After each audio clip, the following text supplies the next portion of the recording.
China, the fishing town of WUKAN in southern China, making headlines, you remember, late last year when its residents rose up against corruption and demanded an end to illegal land grabs by unelected officials. This weekend, a degree of democracy was granted to the townsfolk as they cast their votes for a deputy chief. Well, Stan Grant joins us now once again to discuss the implications of this bailout, and this really is an extraordinary story, Stan. It is an extraordinary story of the resilience and the courage of the people there who stood up against what they saw as illegal land grabs and their land being sold off to developers. As you mentioned there before, Andrew, those protests last year, very violent at times, gathering worldwide headlines. And part of the compromise from the party was to allow the people to organise their own election and elect their own representatives. There's also a very, very personal story here as well. One of the protesters was arrested at the height of those demonstrations. He later died in custody. Now, under what the family believes is very suspicious circumstances, his daughter has decided to follow through on his legacy and leave this tribute to her father. Sue Jianwan sees herself in her father, what he started and died for. The dutiful daughter aims to finish. I'm running for election because the villagers want me to, she says, but I also think of my father. I want to do something for him. Sue, like thousands of others in her village of WUKAN, is taking a step towards what she hopes is a new future. It's election day here, a day promised and now delivered. It's been a hard road. WUKAN captured world attention with violent protest. Locals accused officials of stealing their land and selling it to developers. For weeks, the village was in lockdown. Then the Communist Party blinked, offering a deal to end the protest, and the villagers elect their own representatives. This is a fairer election than what we had before, this lady says. That's why we come out. We have to vote. This is the only way.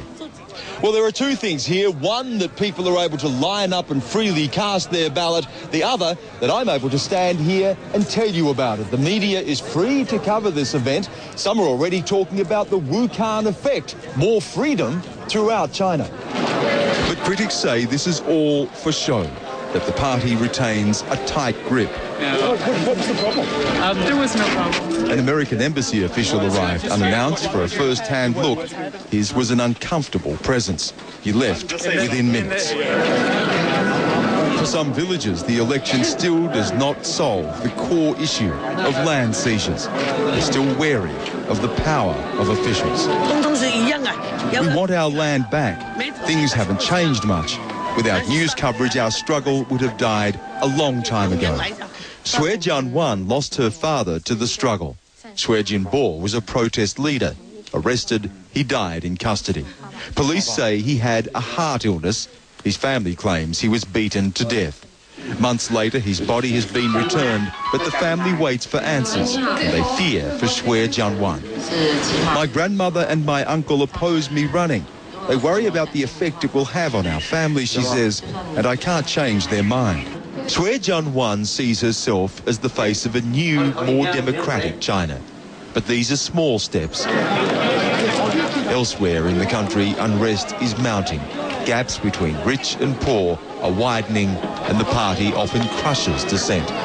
Here, though, in a small corner of China, on this day, the flag stands for the people, not just the party. And a daughter whose father's death is not in vain.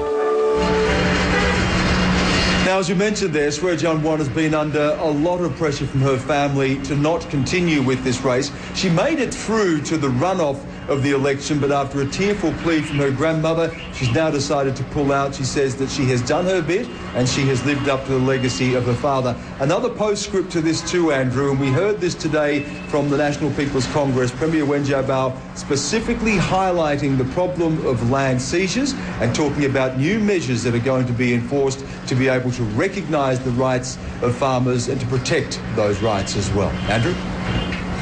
Yeah, certainly a flashpoint issue, land seizures, Stan. How widespread was the coverage of the WUKAN elections within China?